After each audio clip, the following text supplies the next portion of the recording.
Today's guest is an incredible mom working to make the world a better place. However, so many of you listen on your morning and evening commute with your kids in the car or in the kitchen while you're doing the dishes. I need to let you know that today's topic is about increasing social emotional learning and decreasing school violence. But as Kimberly Mulford, my transcriptionist who helps me put together the show notes, reminded me, we should let you know before the show starts that some listeners may find the topic of school violence very upsetting, as it should be. We should be upset about school violence, and we should all do what we can to stop it. And I do hope you'll listen at some point to this very practical, helpful show. But as a mom, it really needs to be without your younger children in earshot, especially for the first 3 or 4 minutes. I just don't think younger children can really handle what happened in Sandy Hook. But guys, we need to remember that what happened in Sandy Hook, the worst school shooting in history of the United States, actually happened to young children. And if we have a method that we can use in our classrooms to help us reduce this sort of thing, we need to do it. So this is an important one, but I do want you to remember I've given you plenty of time now to turn this off and to play this later when your young children aren't around. We do need to protect the kids, and that's what this show is about. SEL and creating safe learning environments. 3 lessons from Sandy Hook every educator should know. Episode 234. The 10-Minute Teacher Podcast with Vicki Davis.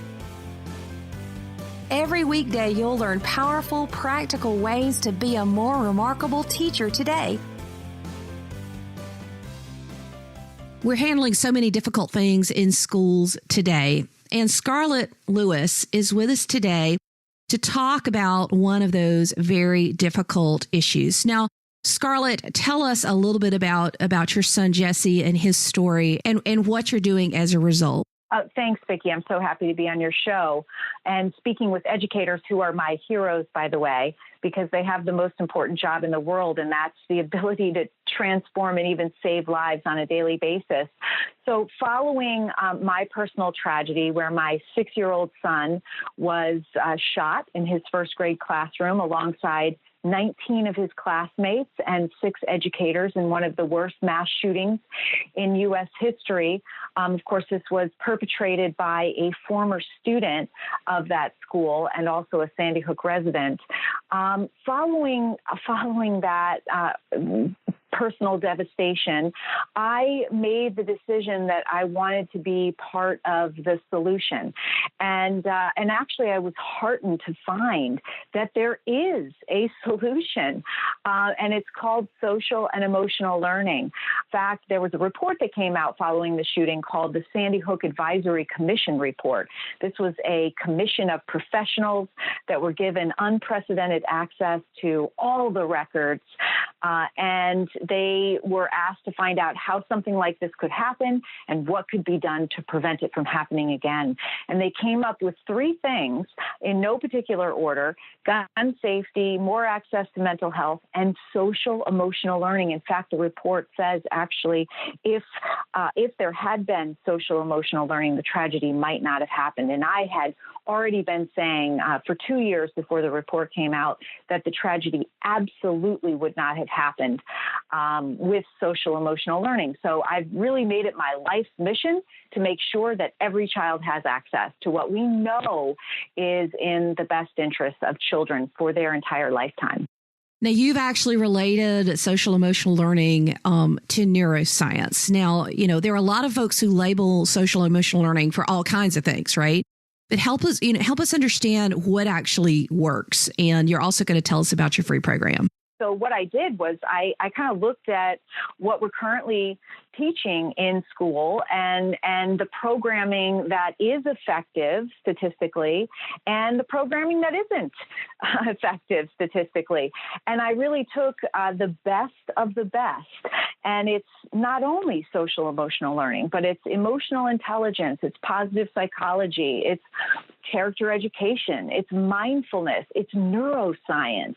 I took all of the best and put it into one program, comprehensive pre-K through 12th grade, and I made it free so that every child can have access. It's based on CASEL's, the Collaborative for Academic, Social, and Emotional Learning, 5 core social emotional competencies. We made it easy to teach and easy to learn. I actually worked with educators to create this program. So it's written by educators for educators, and I think the only program that is. So this is the Choose Love Enrichment Program, right? It's the Choose Love Enrichment Program, and it's available for free on the Jessie Lewis Choose Love Movement website.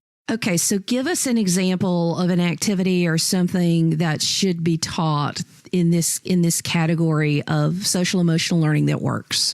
So our program is based on a powerful formula for choosing love in any situation or circumstance. It's a formula that I use every single day, and I know it works in all situations. And the formula is this: courage, because everything starts with courage, plus gratitude. Gratitude being the great mind shifter.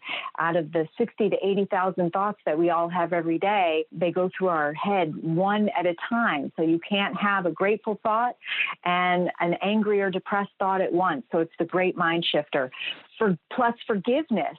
Forgiveness is the number one way to have healthy relationships. And Harvard University did a 75-year longitudinal study that showed that the secret to happiness is positive relationships and meaningful connections. And forgiveness is the number one way to have that. Plus compassion in action.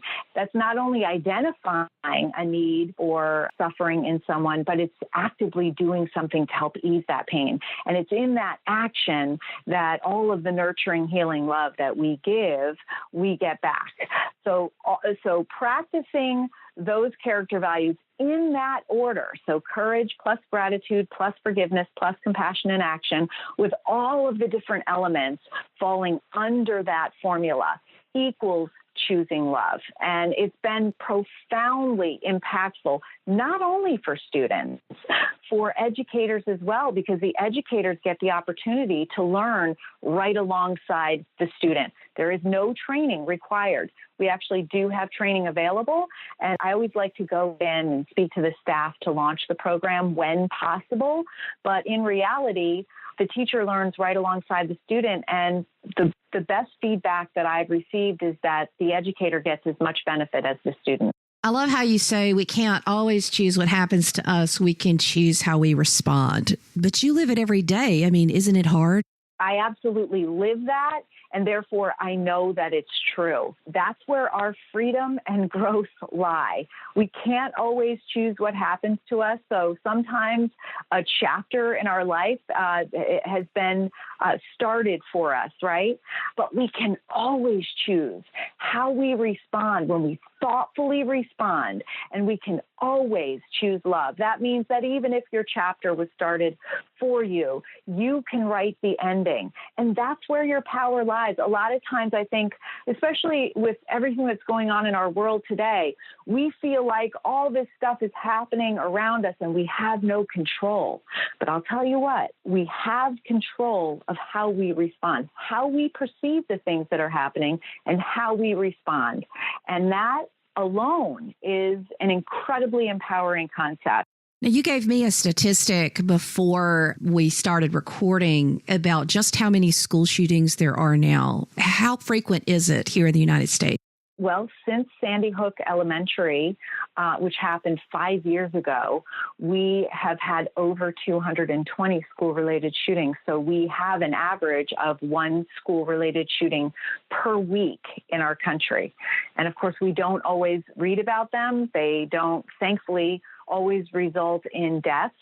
But the fact of the matter is, it seems like it's becoming our new normal. And that is absolutely not okay with me. Our schools must be a safe haven for our children and our educators. Absolutely. It's the only way that they can learn.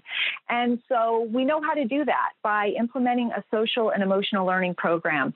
Social emotional learning is the number one way to have a safe learning environment. And so that's why we offer this program for free, because really this is so important. It cannot be priced out of the market for children and educators.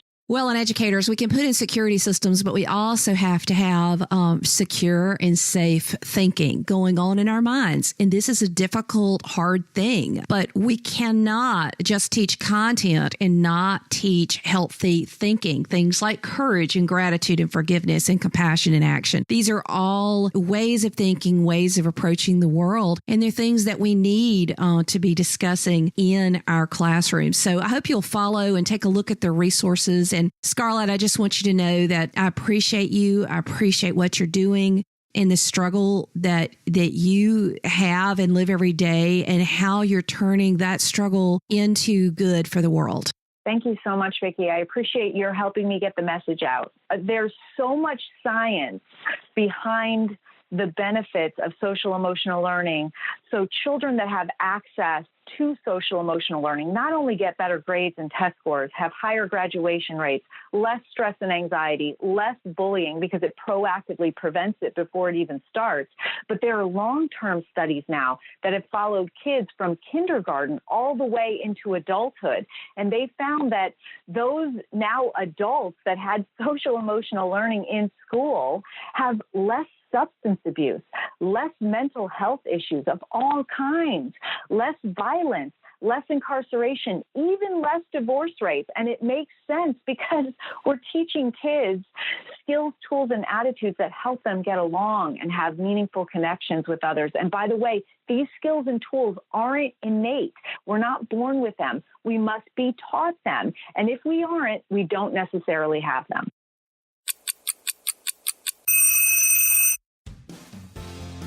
Thank you for listening to the 10-Minute Teacher Podcast. You can download the show notes and see the archive at coolcatteacher.com/podcast. Never stop learning.